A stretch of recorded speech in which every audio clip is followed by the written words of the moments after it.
Когато по чертежа има следи от шпакловка, значи чертежа е бил на обекта.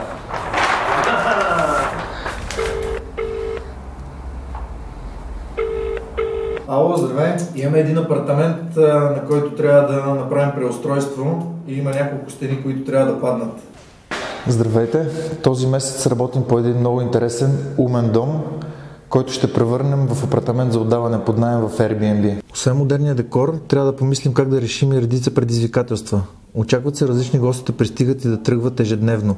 И собственика иска да може да отваря и затваря вратата по всяко време, от разстояние. Иска да преглежда или спре консумацията на ток и вода. С една дума, апартамент трябва да се организира и контролира без ключове и без физическо присъствие, т.е. дистанционно.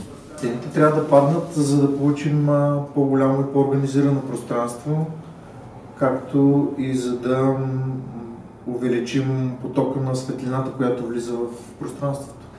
И като става въпрос за светлина, отивам да посетя едни страхотни специалисти, с които работим. Призма светлинни решения. Я да видим какво става тук.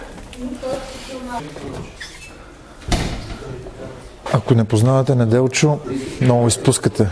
Той е един прекрасен професионалист, който прави невъзможни осветителни тела. Хайде да разгледаме. Опс! О, сър! Welcome! Здравей! Получи ли нещата? Получи ги, приготвил съм се. За теб съм готов. Фирма Призма работи във всички сфери на осветлението. Тоест, както в екстериорно осветление, интериорно осветление, като ние сме първата фирма в България, която се занимава с професионална коледна окраса. Това означава коледна окраса, която е за дългогодишна употреба, и нашите гаранции, които даваме за окрасите, които правим, проектите и изпълнението на продуктите е 5 години.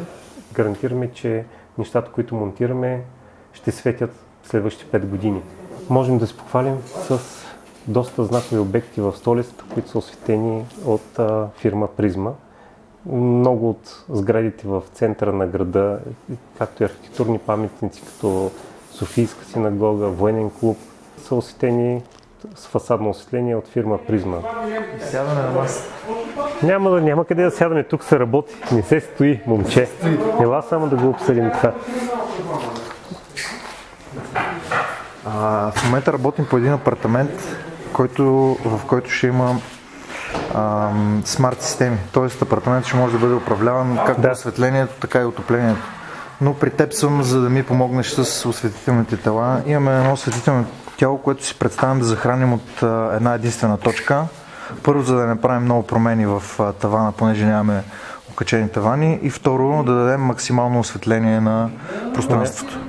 Ще ми се да има както подвижни осветителни тела тип спот, така и такива, които са фиксирани и светят. И аз така го разчетах. Да.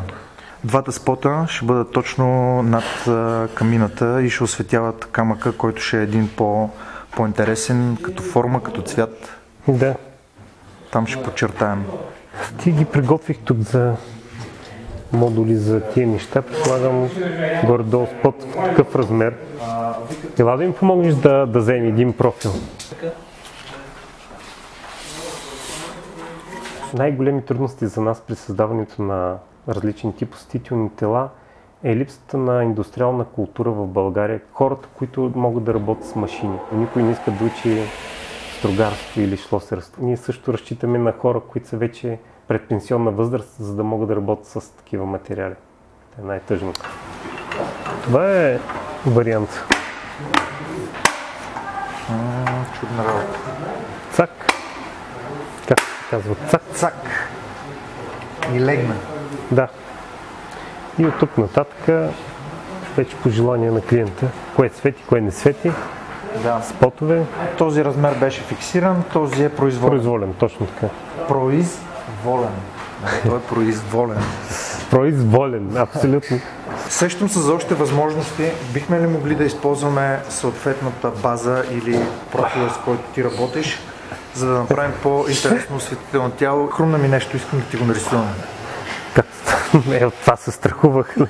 Ние сме една от малкото фирми, които могат да управляват процесите на настройки на управление на диодите. На нас може да се разчита да сътворим всяко желание на клиента. Това, което ни кара да работим в тази сфера, е не толкова печалбата, крайната финансова от самия продукт, а самото удовлетворение, когато от една скица се появява един прекрасен осветител или един предмет.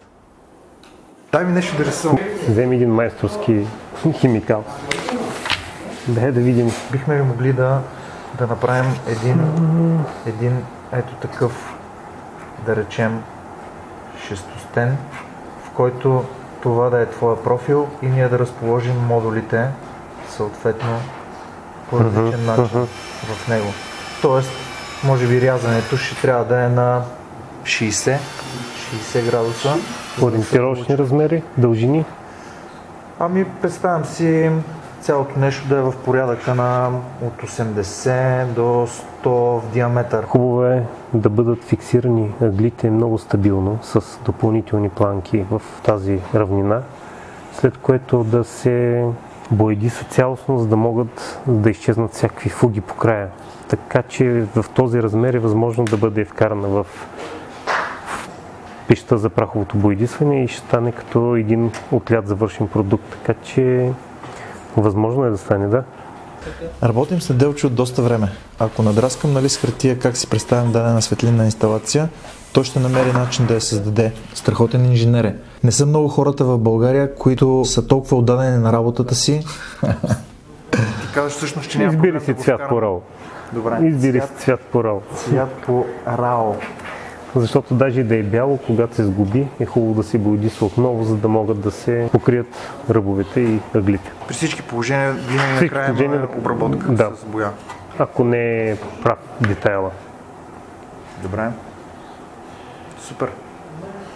Много ти благодаря. Не си тръгвам още. Не си тръгвам още, няма още работа.